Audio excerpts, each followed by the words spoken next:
So, on today's BD at Home Coffee Break Catch-Up, I'm delighted to be joined by one of our wonderful Team Quest teams. So, I'm going to welcome to the show Fiona, Sarah, Janet, Mel and Kieran, and these are the wonderful ladies who make up Mel's Bells. Welcome to the Coffee Break Catch-Up. If you could all introduce yourselves, your horses, and tell me what it is that you do away from the dressage arena. Okay, I'm Janet Overend. My horse is Knock Ash Banjo. I'm also the team captain. I've never been a dressage rider. I've always been a hunting lady. And the only time I've done any dressage was as part of a eventing about 35, 40 years ago, where you did everything at novice. Can't believe it now. Anyway, I've, as I say, always hunting, never dressage. And I'm now retired, so I can spend all my time with the horses, which is great. Hello, my name's Fiona Russell Brown. My horse is called Roxy. She's a cob cross thoroughbred, black and white mare. I always vowed never to get a mare and never to get anything white on it. So what I do, I get a mare with an awful lot of white on it, which is quite hard work, but she is the kindest soul you've ever met. She's actually bought as a hunter, and that's basically what I do as well, is mainly hunt. My whole job is involved with hunting and things. I run something called Hunt Staff Benefits Society, which is a pension scheme for hunt staff. But I've sort of been persuaded as I've got a bit older to get involved with dressage a bit more. And funny enough, my hunter has quite a lot of talent at dressage as well. I would have a little bit more if I spent a bit more time actually in the school and doing some training, as I get told by the trainer, who says once a month isn't really quite enough. Anyway, I have a very good horse in that way. So pass on to the next person. Yes, hello, I'm Karen Caldwell and I ride 6-year-old Belle, who's a thoroughbred cross. So I only bought Belle last year, just before lockdown went in March, so we're quite new to it. I'm also a hunting lady and hadn't done anything dressage-wise until I went for some lessons with Mel and absolutely swore I'd never do it. And then she holds these very good residential clinics and invited a very well-known dressage coach to come and speak to us, and I still said I'd never do it. And 2 years later, I ended up in Bell's Bells. So that's how I came to it. I'm a farmer's wife. I'm involved with the business, and I have a second horse called Nora, who's the Welsh Section D, but she is the hunting pony, and Belle is the dressage pony or competition pony, and that's me. I'm Sarah.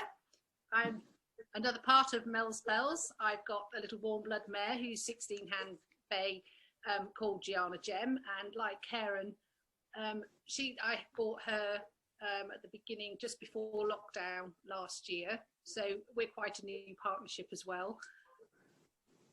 Had lots of fun. She's very different to my very well-schooled, beautiful schoolmaster. I'm an advanced nurse practitioner for vascular surgery for Gloucestershire NHS Trust. So things have been quite busy recently and the past year, but having the horses really helps. It's all good fun and I enjoy it lots. Okay, super. So let's start with, why Mel's Bells? Can you tell me what's in the name? Okay, I saw a Team Quest advertised in the equine press, and I thought that sounds like a fun thing to do. I had a young horse, he was very green, and I was having lessons with Mel at the time. So we got together with a few of her other clients. We thought we'd make up the team.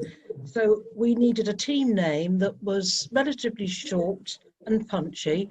We wanted it to fit on the back of waistcoats, printed the name printed on the back of our waistcoats. So we thought, well, Mel trains us all, so we'd be Mel's Bells.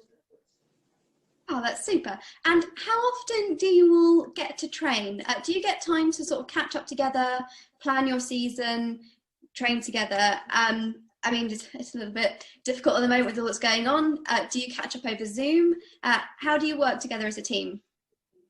Well, I'll let Mel answer the training bit, but I would just say it's all sort of gone to pot lately because of the COVID anyway. But we did meet socially and we had clinics before then. But as Mel is really training us all individually now, we haven't been able to get together. So Mel can sort of go into what she's done with all of the team members. But as a general thing, it has slipped a bit lately, which is a shame. But nothing we can do about that, I'm afraid. Yeah, I'm lucky enough to teach all these guys, and it's great because I get to see them, whereas because of lockdown they don't get to see each other very often. They all have regular lessons and have all improved beyond recognition. As you've already heard, a lot of them were hunting ladies and had nothing to do with dressage, and they've just been inspired to improve. And it's so exciting to see their progress. I've thoroughly enjoyed teaching them, and of course it all culminated in winning at Chard in the autumn, which was fantastic. That's such a super highlight, which does lead me on to my next question quite nicely. Please could one of you tell me about a particular competition highlight? Right, well, I've been nominated to do that. The reason being is that for me, it has to be Chard. And that is the regional final we attended in October. And I had just got Belle 5 months into owning her. She was only 5 at the time, quite raw.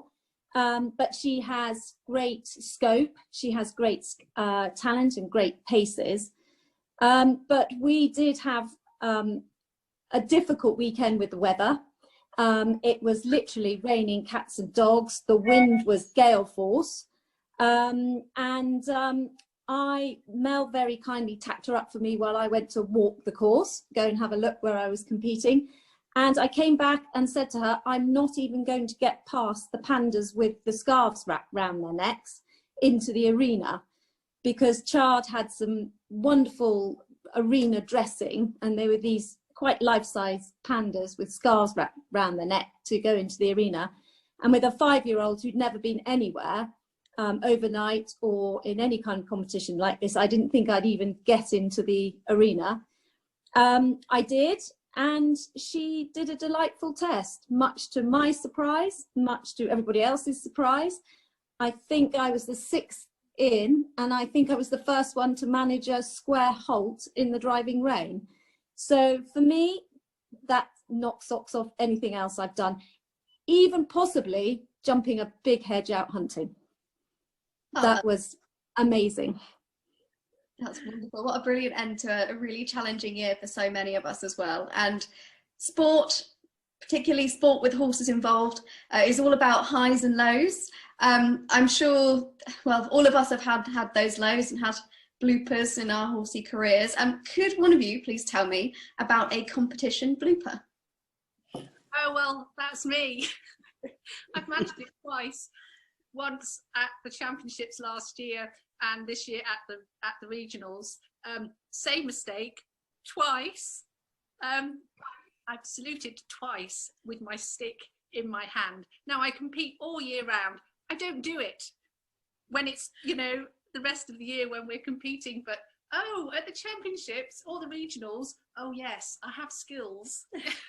It's just, I came down the centre line at Chard. It wasn't raining quite as much as it was for the other girls, but she was really, really uptight when she went in. And coming down the centre line was like riding a snake, and I was thinking, just walk, just walk, just walk. The more leg I used, the more she wriggled round, and I thought, please, please, just stay and walk. And I got to X and thought, yes, yes, now I can salute. Yes, it's okay, I stayed in walk. Oh, no, I've done it again. But on this occasion, it was only spotted by one of the judges, but it was just sort of, oh no, I can't believe I did it again. So it was, that was bad. But then there was the other occasion of having my test called by my friend here, and I came down the centre line and went into the third movement, only to be told by the person calling the test, Sarah, you're just not listening. It's true. I'm afraid to say it's true. I was calling one test, she was riding a completely different one. I was a movement ahead of myself. It happens to us all, doesn't it? I think any competition, whether regional finals, championship, just day-to-day tests, I take my hat off to all of you, because it does take some nerves. I think bloopers are definitely excused. Right, I've got one for all of you now. Can you tell me why Quest? How did you get involved, and what have you learned? Okay, as previously mentioned, it sounded fun. It was a team event. There was an end goal, something to aim for in the regionals and the finals, something I could do with my friends. And I was training a young green horse, so I was having lessons anyway. And Mel, our trainer, had trained some people in the past who'd done Quest, and she said it's great fun. And she gave us some real good hints about how to arrange ourselves and set up our campaign. So it just sort of went from there, really. I thoroughly enjoy having lessons with Mel. As she's already said, I have changed beyond recognition, but that doesn't mean I don't slip into my old habits now and then. Yes, I've always got Mel there shouting at me, and it's usually left rein, and I know exactly what she means. Right, I basically got persuaded to join the team only joined it last summer, because unfortunately they had a rider injury, so they were a little bit short of one person. So Sarah's a very good friend of mine, and she persuaded me to come and join in. And knowing how keen I am on dressage and schooling at the best of times, not quite sure why she thought that was a good idea. But anyway, they persuaded me to join in, and actually my pony thoroughly enjoyed it. And very well. And actually, I actually have to admit, by the end of the season, I was even enjoying it and thinking, oh, there's something more to this. So as soon as I'm back recovered from my knee problems, I will be back doing it again. And looking forward to hopefully joining in the second half of this season. If there's room for me still, I might get rejected because there might not be any more room. But yes, it's really thanks to Sarah, and I thoroughly enjoyed it. And we made it a real trip away when we went to Chardon, stayed for 2 nights, you know, either side of the competition, which is great because it just made it, you got real good team bonding. And you know, and team things are always fun. I've done quite a lot of team things. I used to do a lot of team chasing, which is another team sport, and I thoroughly enjoy it. It does make you really try a bit harder because you don't want to let people down. So passing on to Karen. Right. Well, I had absolutely no intention of ever trotting or cantering around a sandpit. I just decided that wasn't for me at all. And I did have a pony at the time who was quite good at it. And so I got kind of hauled into it a bit. And they said, go on, have a go. You might be fine and you might enjoy it. And I absolutely loved it. I never thought that flat work or dressage could get under your skin as much as it does. And I think particularly with this sport is success breeds success. And once you experience success, even getting to the end of a test, it makes you want to go and try harder and have another go and do more. And that is the one thing that has really surprised me about the whole experience, is that I just want to do more and get better at it. And I never in a million years thought it would ever have that kind of effect on me. So very, very lucky. That's me. Oh, and I've learned how to ride a dressage test, which I could never do ever before I started. I always went wrong, always got in the wrong place. But now I can remember it and execute it to a degree. Okay, how did I get into Quest? Well, I've got my horses at Mel's. I'm good friends with most of the team, the team that we have. It's a really good way of getting into the sport, which is, you look at the top people competing, you think, oh Lord, I'll never be able to achieve that, ever. But I think we forget that these are professional people that do it day in, day out. It's their job, it's what they do. They're highly talented, they're highly skilled. you know, I'm just an ordinary, everyday person who gets to ride in between work, the weather, whether it's light, whether it's not, whether my horse is sound, whether it's not. And the support of team members is really important as well, especially for those with youngsters. You know, they might not travel well, they might not be able to tack them up very well.